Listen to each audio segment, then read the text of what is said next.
stop selling and start creating environments where buying becomes natural.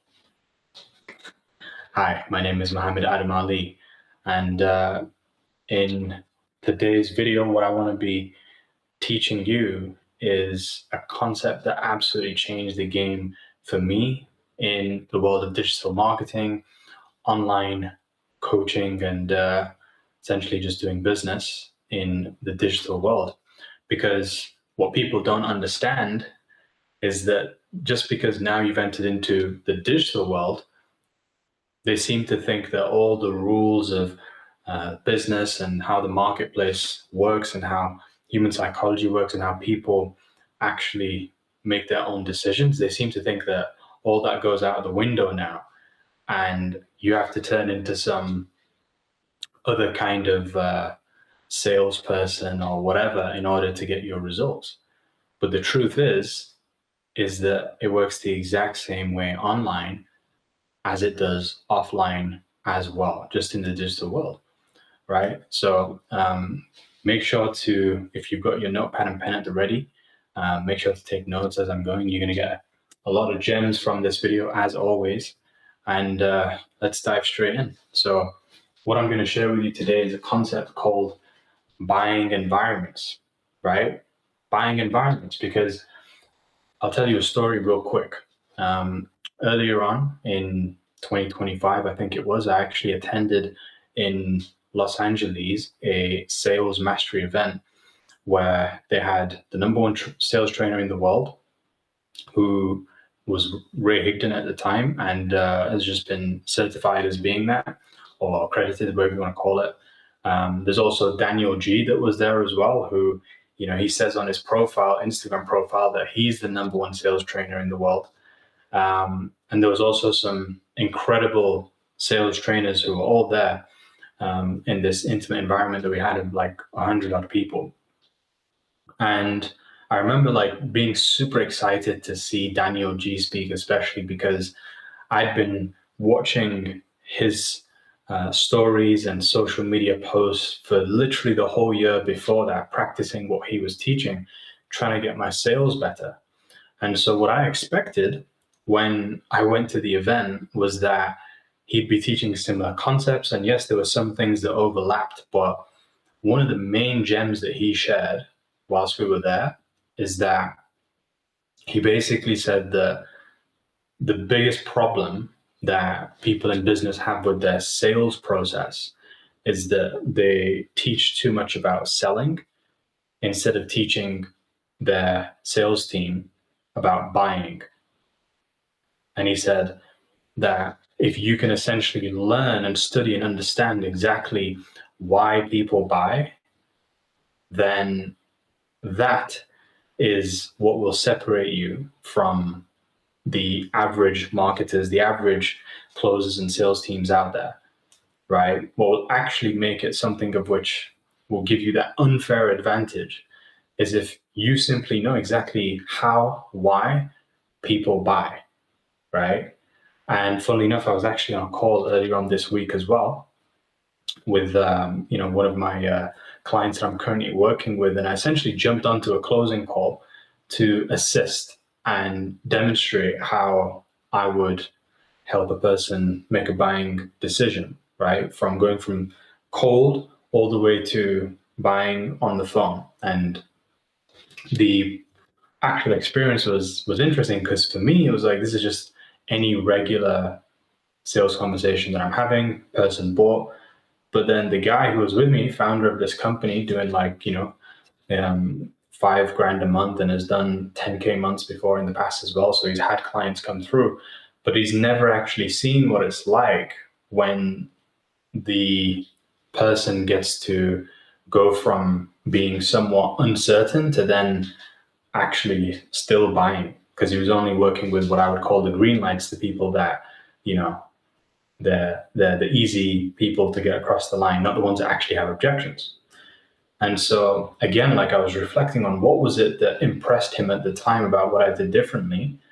And it was just this concept that I'm going to teaching you right here today, which was not trying to force the sale, not trying to put any pressure on the person, but simply doing my best to facilitate a buying environment. And through facilitating this buying environment, the person naturally felt like buying, as opposed to me going for the close and saying, do you want to get it today or tomorrow? Do you want to do small or large, whatever it is? Like, none of that shit actually works. What actually genuinely works is by you facilitating an environment where people want to buy. That's the cheat code, right? So I was thinking about, okay, what am I actually doing that is creating this buying environment? And first of all, it's about, as Daniel G was saying, understanding what makes people buy. So there's only 4 buyer types that you can write down right now. Number 1 is we have somebody who is what we call a practical buyer. And there's another one that's called an action taker. So I'm going to start with these two. Reason why is because both of these are actually masculine types of buyers. So this is actually how I buy a lot of stuff as well. Like I always have been someone who's quite a masculine buyer. I look at all the details of what it is that I'm going to get before I go and buy something.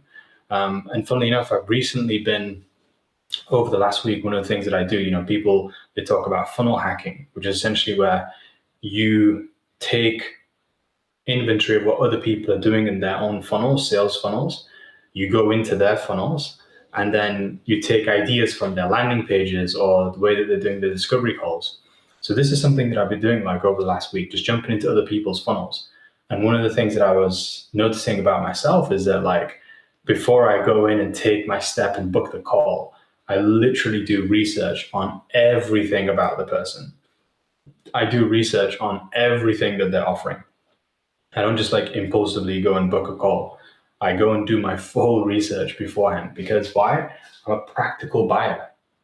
It's just how I've evolved and it's who I've become. I can sometimes be an action taker as well. So if somebody does get me moving on a call, gets me taking action, and I'm feeling momentum, then it can become quite difficult for me to resist buying, right? And that's exactly what we want to create, right? Is that environment where buying becomes irresistible. Because when you're first getting into sales, like, everything that you're trying to do, and this is what it was like for me when I was first getting into sales, my whole ethos, my whole game plan and strategy was around building belief with people and sharing conviction and telling great stories and everything like this, right? So I was trying to be as charismatic as possible, and it worked to some degree. But then I realized later down the line that if you want to become the greatest that you possibly can in this game, the ones that are in the top 1% or the top 1% of the top 1% are not necessarily the ones that are the best at just simply raising conviction, but they're also the ones who are the best at making sure that resistance remains minute and small and doesn't appear, right? So that's why we want to make buying as irresistible as possible. What is resistance? Well, it's simple. It's fear, it's doubt, and it's friction. When those things start appearing in the sale, it becomes a lot more difficult to diffuse that situation. But it's possible if you understand buying environments as well, right? So we've got the practicals, the action takers. Practicals, very logical people. Action takers, a bit more emotional, but I'd say still quite masculine on both sides, right? And then we have the emotionals and the socials. These are more so the feminine type of buyers. So as I'm saying masculine and feminine, I'm not saying, men and women. Yes, that can be the divide, but what I'm actually saying is the energy of the person in terms of how they buy. So you might actually have a person that is, somewhat masculine in terms of their interests or the energy that they tend to bring across, but the way they buy might be feminine. You never know. So it's about understanding which ones is it. One question I got asked on a call one time as well, I remember, as I was teaching this concept, somebody asked me, they said, so what do you do if you have a funnel and you are not getting to speak to the person before they come onto the call?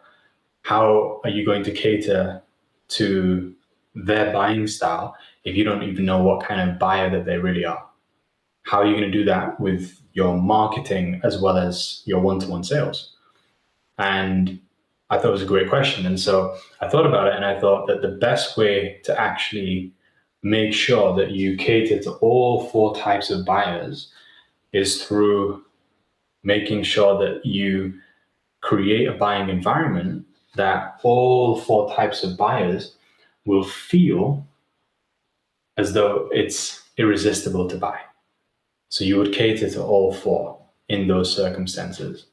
But going back to what I was sharing, it's like with all of these, I want you to imagine it's like on the outsides over here, this is the opposite of the buying environment where buying is irresistible.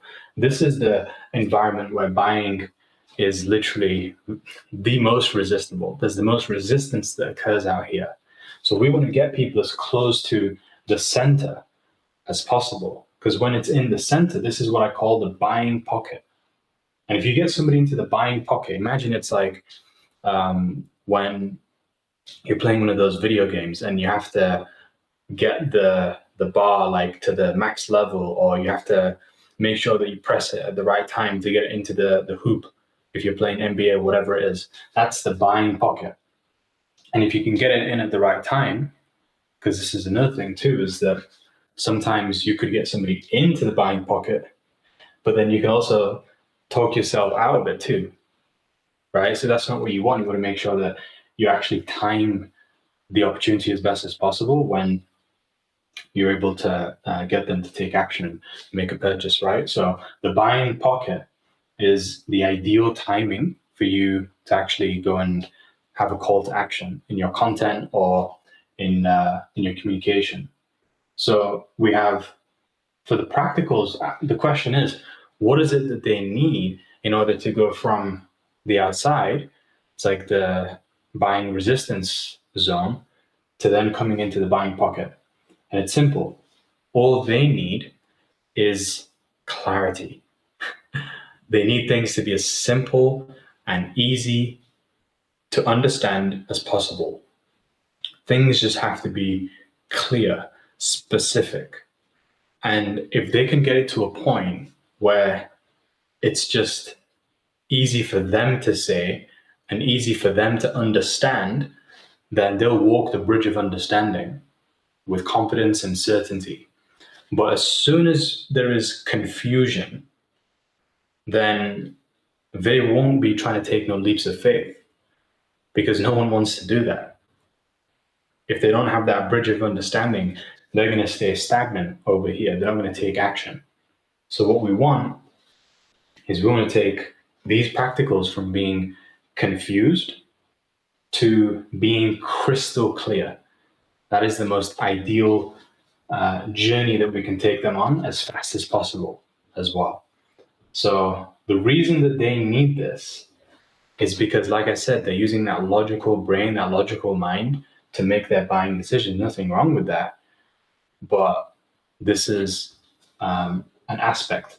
And what I'd actually say is that typically each of us have all four of these buyer types within us. But we may have like a dominant way that we buy in certain circumstances. Because I personally resonate with all of these. I feel like when I buy, like I'll go through sometimes the emotional experience, sometimes the practical experience, the social, all of them. So we all have all four in them, but we might have a dominant one. There's also the action taken, right? So what we have to do with these is we have to take them from being stagnated to moving. And as long as they feel like they're in momentum, they're taking action somehow, then they're going to be more likely to buy something. So if you know that you're working with an action taker, it's like a red personality. This is another way of describing these four.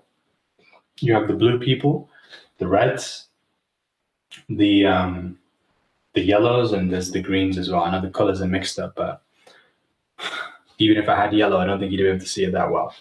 But yeah, these are the different personalities, and you can actually do a personality test online, and it will tell you which kind of buyer that you personally are. And I think it's good to understand that, because when you have self-awareness on what kind of buyer is your dominant buying style, then it means for yourself that chances are you will attract other buyers just like that.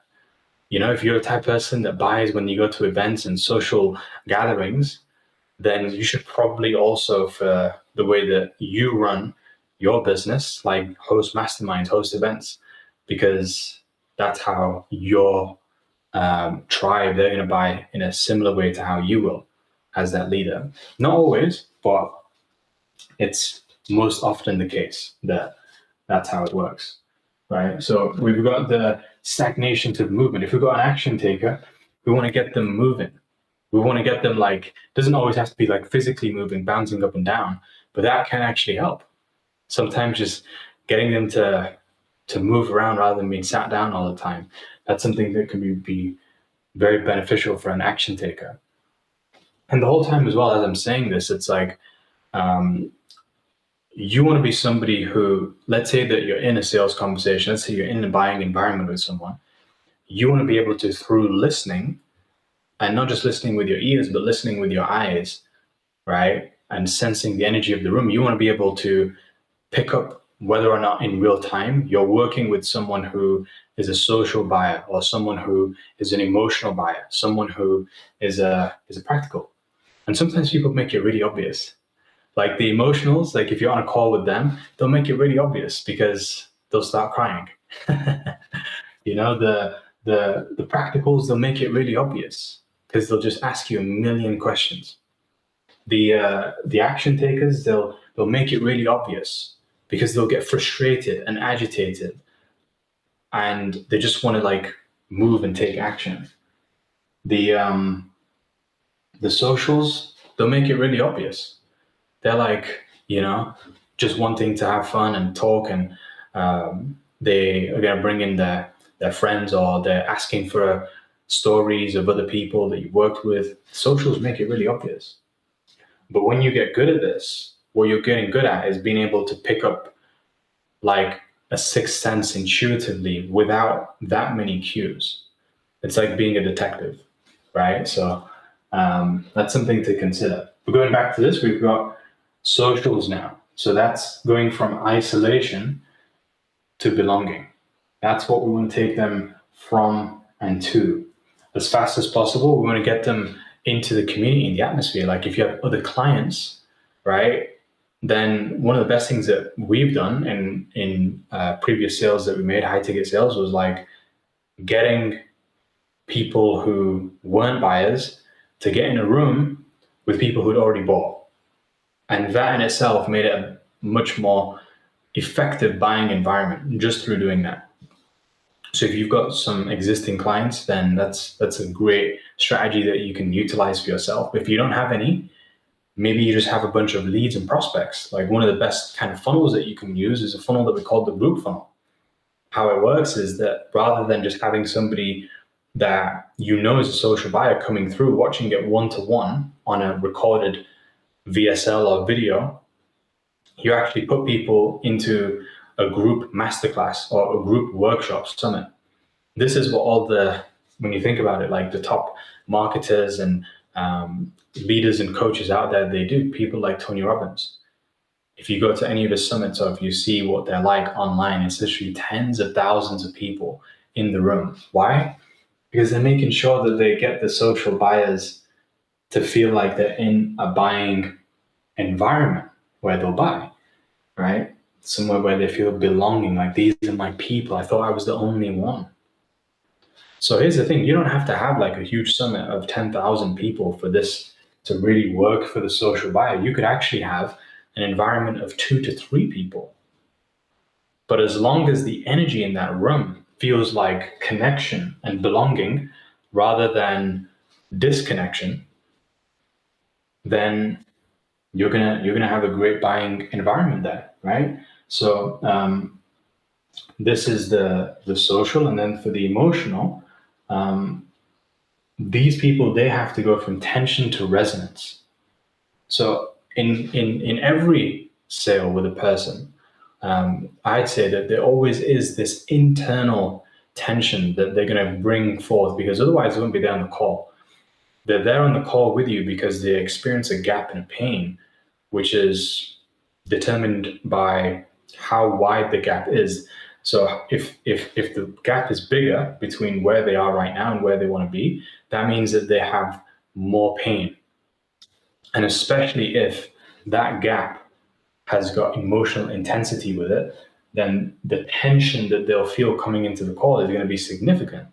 We just want to make sure that that tension is something that we're leveraging to our advantage in creating this buying experience. Because if somebody comes in and they have that internal tension, then what we can be doing is helping them feel at ease whilst they have this internal tension, so that when we actually present our solution in the end, they're going to feel like, oh, wow, this really resonates. Like, this feels like it's going to be something that is going to alleviate the pain that I'm going through. So all we want to do for the emotionals is make them feel as if they're safe, make them feel like they can be confident within us, make them feel certain. And how can you do this? Well, like I said, sometimes you can bring in some of the socials who can make them feel that way, or you can do it yourself by telling stories or by asking certain questions, digging deep with the person, not just looking at the surface and asking questions around time and money and the things that, yes, they care about, but nowhere near as much as they might care about, like, their loved one, right? Nowhere near as much as they might care about their faith, nowhere near as much as they might care about their core desires and dreams and things like this. So if you can really peel back the layers with an emotional type of person, this is how you're going to get the maximum resonance. Because you're not just going to be speaking to their head, but you're speaking to their heart, speaking to their soul. This is the key, right? So these are buying environments. And let me know in the comments so far if you've received any gems already on the call, because we're only halfway through. But if this is starting to make sense for you, rather than trying to sell, like by being pushy or trying to use manipulative tactics or whatever, if you don't have this as the foundation taken care of, whether it's in your sales calls or your content and in your branding, then you're just going to have people that are not going to actually take action with you. They're not going to buy. They're not going to ever become customers and clients.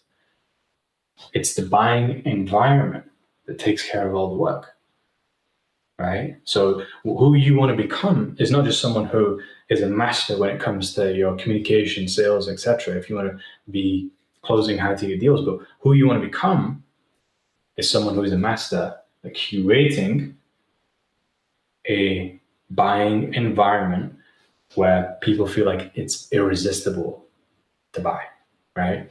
So that's the first thing. Now, the next thing that I wanted to touch on is how this links into what I call purposeful personal branding. And the reason I wanted to touch on this especially is because I actually jumped on a call earlier on this week with someone who you could describe as being a celebrity impactor, right? Not just an influencer, but somebody who is actually making a difference in the world. And I was asking questions about, why she's become so successful, why she's got every single day people coming into her DMs and literally a waiting list of people doing Zoom calls left, right, and center, high ticket deals being closed.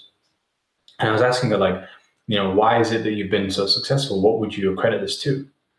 And one of the main things that she said is that the reason why my Instagram has blown up and now I've got like 100,000 followers and tons of DMs and lots of people coming through as leads and clients, etc. The reason why I've had this success, I personally believe, after doing this for 10 years, is that I went from doing it for the things, doing it for the money, doing it for the likes, the followers, and like everything that I could get. And I simply transitioned into service and actually giving as my main intention, actually looking to make it something that had a higher purpose to it than just followers, likes, everything like that. And to me, that just made so much sense. Because in business, I know that if you bring purpose into your business, then it's a multiplier for your success. If you bring purpose to sports, if you bring purpose to your relationships, it's a multiplier for your success. So I knew straight away that that was the key. It's bringing the purpose into it. That's what separates the people who have the most sustainable, the most healthy personal brands. Because there's a difference between having a quality personal brand where your audience are an audience of cult-like followers that will truly trust you to the degree of defending you almost in conversations where you're not even present. That's how you know you've got a great, strong personal brand. Whereas there are other people who, they got personal brands of like 10,000, 100,000 people, or a million people, a million subscribers. But people who are in their fan base and audience don't necessarily have that same emotional connection to them. People in their fan base and audience are disloyal. One day that they're supporting them, almost like football fans, and then the next day it's like, yeah, you lost the game, so it's over. That's bad personal branding. But when I'm seeing that people are truly being loyal to the brand, that's how you know that they've done something well. And why I believe that they've done well now, especially after having that conversation too, is that they just simply brought in purpose to their personal branding, right?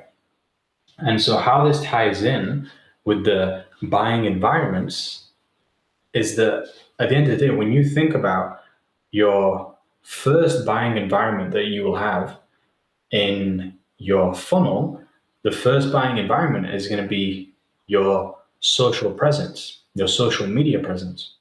What is it like on YouTube? What is it like on Instagram? What is it like on Facebook? And if people are coming onto these environments, these digital environments that you have, your digital real estate, and they're like, this just doesn't make me feel as though I want to buy in to this person. Because at the end of the day, before they buy into your product, they've got to buy into you first. And so the biggest shift that you've got to make is you've got to make that shift from just trying to sell, which is what most people are doing, to genuinely serving. And that's what I personally feel like I'm doing right now for yourself watching this video. And that's why I get comments on my videos every single time where people are saying to me like, yo, this was valuable. This actually helped me. Sometimes people give me paragraphs, sending me messages, booking calls. The reason why this is happening is because my intention is not to sell. My intention on these videos is to just give and serve as much as I possibly can. And it was something that I've been doing unconsciously, but now consciously I'm aware. I'm like, well, yeah, it's the purposeful personal branding. I'm doing it not because of the outcome of what it can get me. I'm doing it because of the process of experiencing joy and fulfillment from just giving and serving. And when you come into that space, that now becomes magnetic. And it's another thing that she was saying as well. It's all about stepping into your authenticity, this raw authenticity, which doesn't necessarily mean like you got to cry on all your videos. You got to like share your deepest, darkest secrets on every single video. You got to like go butt naked on all of your videos. It doesn't mean you have to do any of that stuff. You can if you want to, but I don't intend to do half of that stuff. You can guess what half that is. But going back to what I was saying, it's about having that raw authenticity where you're not just using AI and ChatGPT to do all of your scripts for you and tell you everything that you're going to write and say. No, for my videos, I'll tell you what I do now. Like I just literally look at what thoughts are coming up for me naturally in my day-to-day life. I start asking questions around it myself and doing a little bit of journaling. And then I just share that stuff. It's pretty simple. It's basically what you're getting right now is what I would usually give to myself, for myself, as somebody who is studying every single day. But I've decided that I'm not going to be greedy with this value anymore. And what I'm going to be doing instead is just actually being generous and sharing the wisdom and downloads that are coming from the source and from God, and actually sharing that, because that's His will at the end of the day. That's what I believe, right? So purposeful personal branding is all about you getting into the center, which we call the ikigai. Now, ikigai in Japanese simply means a reason for being, right? Which essentially is translated to the word of purpose.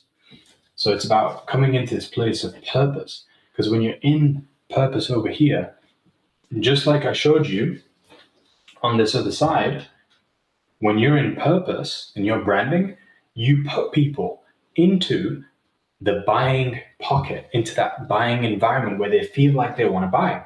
That's where you're going to just notice naturally likes, comments, shares, all of those things that you've been chasing will come to you. Because the same way where when you start chasing money, or you start chasing women, or you start chasing success, any of these things, they start running away from you faster than you can catch it. So it's the exact same thing with your personal branding. It's the exact same thing with your sales.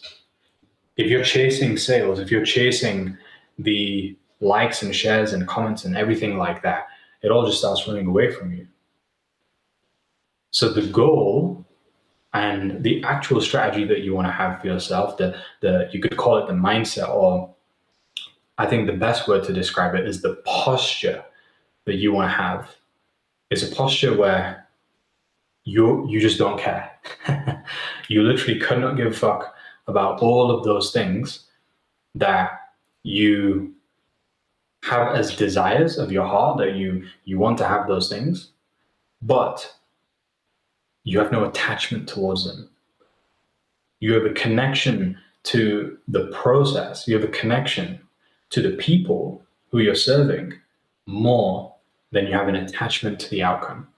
And when you become detached, that's when you free yourself. And as you free yourself, now you're being more authentic. People can feel it, and they're like, "Yeah, I want this. I want a piece of whatever he's offering or they're offering." And I feel the resonance, or I feel the pull. So we've got the ikigai, like I said, in the middle. That is the purpose, and we want to get as close to this as possible by uniting all four of these. And the four of them are as follows. We've got the what you can be paid for. Again, very logical, practical brain. So when they come onto social media, what these people are doing is, at an extreme level, every single post is just an advertisement. Every single post is just about their product. Every single post is a hard offer. These are the people who, they don't do any personal branding. All they do is they go into Ads Manager and they spend money on advertisements to get sales. And this was me. Like, I'll hold my hands up first. Literally in 2025, I probably put out about 20 organic posts in the entire year, which again were not the best at all. I put in zero effort to them, but I spent most of my energy and attention and money on this part because, again, I was attached to the outcome, and it was just thinking about how can I get the best results. So we put in like almost 100,000, and I did that over a space of a few years, but most of it was in 2025.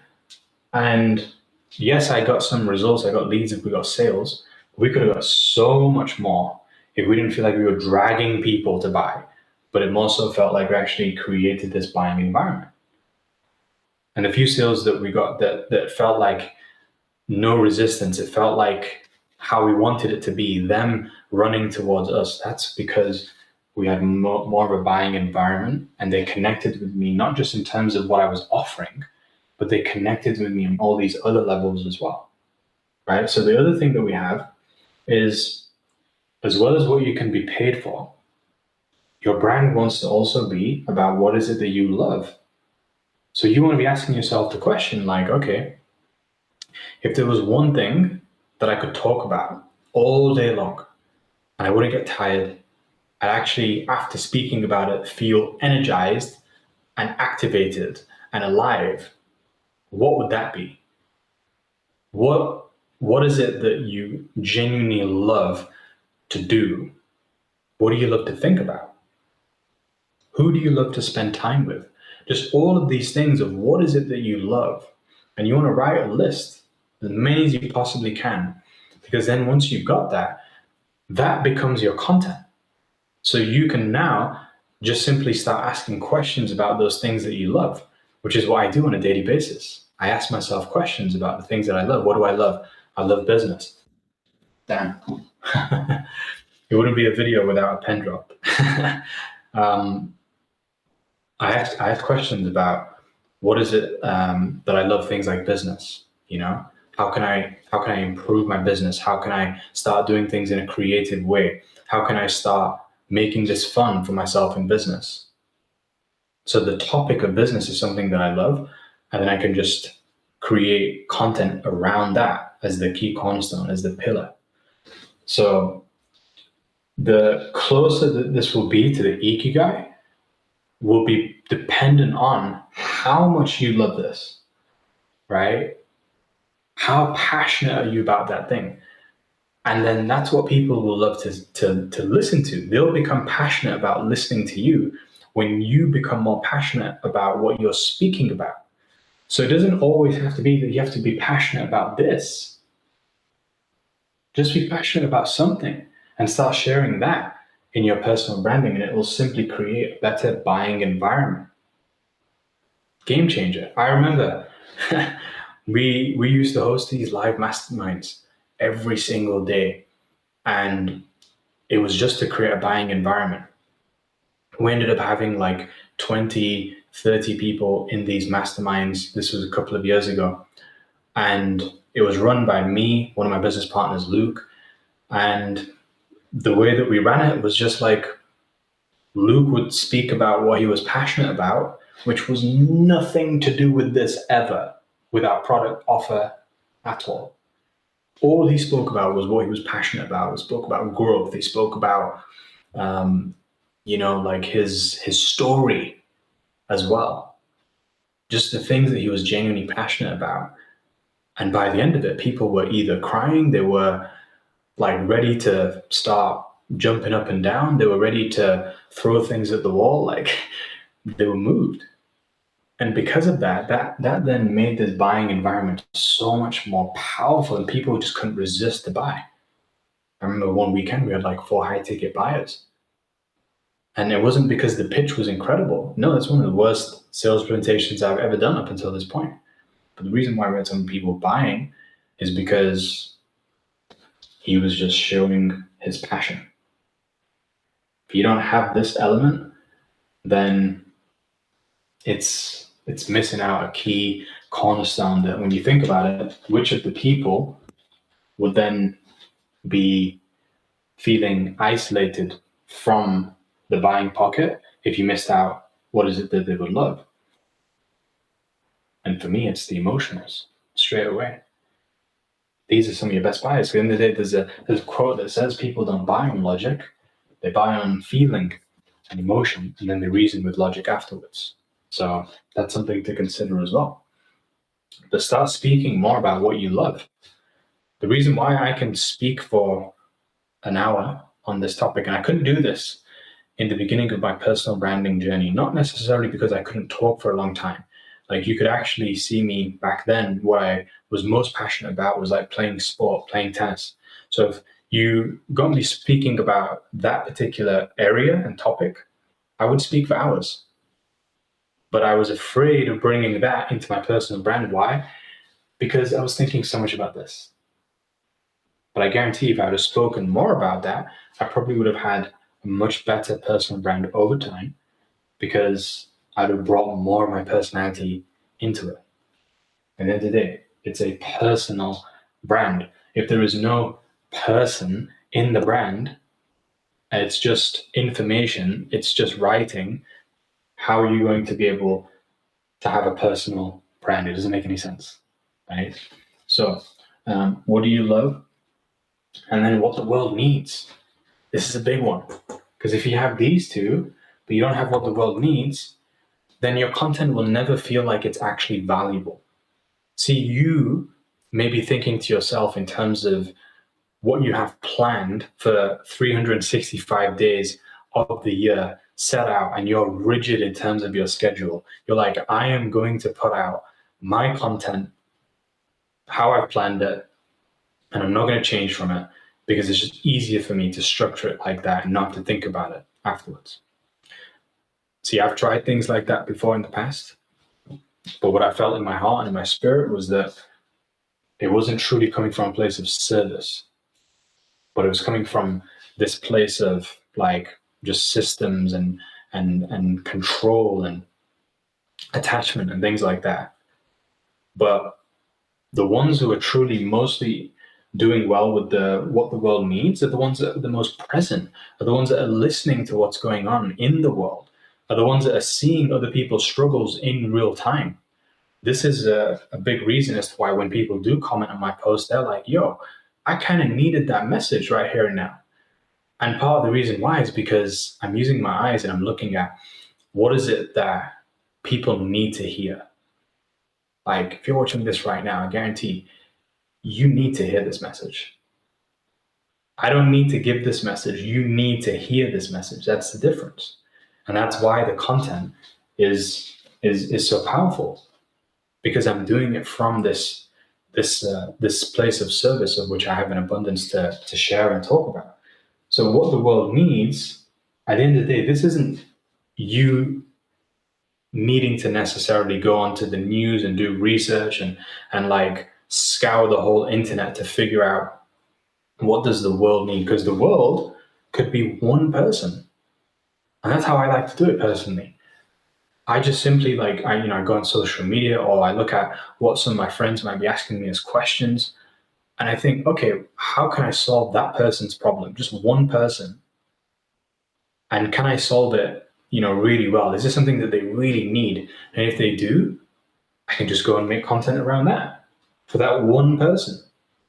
This is exactly what I've done for this video as well. I thought, okay, what does this one person need more than anything right now?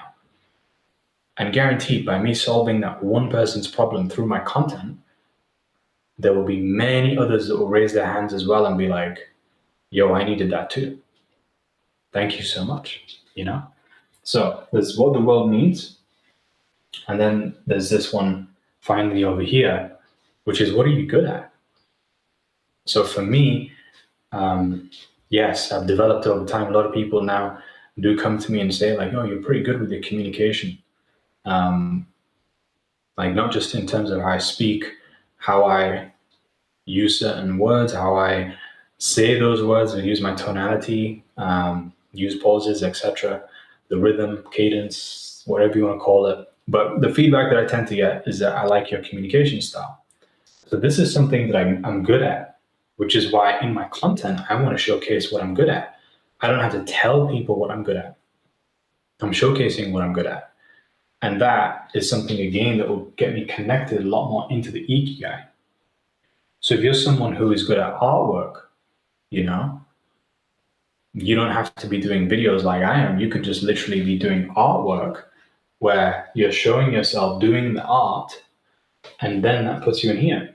And I'd probably say that communication is a form of art as well. So this is you watching me do artwork, because I'd say the art of great communication, I love how Jordan Peterson describes it. He says that it's almost like taking people on an adventure. Because when I first got started out doing videos, it was like my first video, I remember being so afraid that if I was to do it without a script, then there would be a moment where I wouldn't know what to say. And in that moment, if I didn't know what to say, then it would be embarrassing for me to be in a position of just cutting off the call and giving in. So I never went live for many, many weeks. And every video that I did was always a recorded video. Not only that, but it was scripted. So I wrote the entire thing. And then it was just a video of me reading the script for like 5 minutes, which, yeah, I mean, it's not the worst thing in the world if it's your first video, but compared to where it's at right now, where like this whole video, I mean, apart from having some visuals, 2 visuals, I have not planned any of this script. This is all just coming straight from within, and from also the unknown, because as much as I somewhat know what I'm going to talk about, because I know about what this is, it's like I don't actually know specifically what will come out.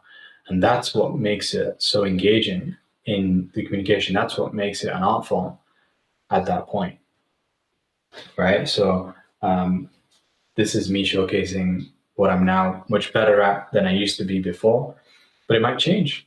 Maybe some other things that I might start showing on my personal brand that I'm good at. I might start showing you, like I said, I'm pretty good with sports as well. I might start showing you that a little bit more. I might start showing you a little bit more about, you know, the way that I be doing coaching calls or whatever it is. But the main message is that if we want to have a buying environment, not just in our sales calls, but in our marketing too, so that people feel compelled to go and jump onto a call. Like the way that it wants to be is that by the time a person has booked a call with you, in the time between, they're literally excited and nervous at the same time. They're excited because they're like, yes, this is my type of person. This is the person that I've been watching, and I really feel their purpose, that it's not just about them, but they're doing it for me. So they're excited about that aspect in terms of what they can get. But then they're nervous at the same time too, because they don't want to waste the opportunity, insult you, make a bad first impression. That's the buying pocket. That's exactly where you want them to be. And so if you ever get that feedback from one of your clients, or you get that feedback from somebody that hops onto a call, just know that you've done something really well. It's not a bad sign, right? So yeah, that's pretty much the main message as to what I wanted to share in this video. Hopefully you've taken some gems, some value, and you've experienced what it's like to be in the buying environment as well as you've been watching, because I've put out a demonstration of the concept itself with this video, in showing something that I'm good at, giving what the world needs, speaking about what I love, which is branding, business, online, digital marketing, and what I can be paid for, because I'm building an audience, and inevitably more people will become leads, customers, buyers, partners, etc. So yeah, purposeful personal branding and buying environments. So make a promise to me and yourself right now that you're no longer going to just continue selling, pressure selling, all that stuff. It doesn't work anymore. I don't think it ever did. The best thing that you can do is start creating environments where buying becomes irresistible. And you know now that those buying environments are not just like a nice atmosphere, luxury hotel. You don't need to do any of that stuff. Your buying environment, that's an amazing buying environment, could literally just be a WhatsApp group. Could be a little school community online. My first ever buying environment, that I think we made about £1,000 that day. Me and a 17-year-old kid named Anthony. All we did was we took somebody from a WhatsApp group, put them into a Zoom call, and we created a space for the 3 of us in there where the person truly felt as though it was irresistible to buy. And then, so when we showed the offer, it was just a natural thing that happened. No force, no pressure, none of that stuff. And so if you ever have experienced that, or you, after this video, you're going to go ahead and give this a shot, see what it's like, I want you to come give me some feedback and let me know how it went and what was the outcome as well. But that's it for today's video. Thanks for watching, and I'll see you on the next one. Make sure to like, subscribe, And let me know as well, like what other piece of content that you'd like me to make topics on, because that will help me with this part, what the world needs, rather than guessing. So yeah, thanks again, and peace and love. Take care.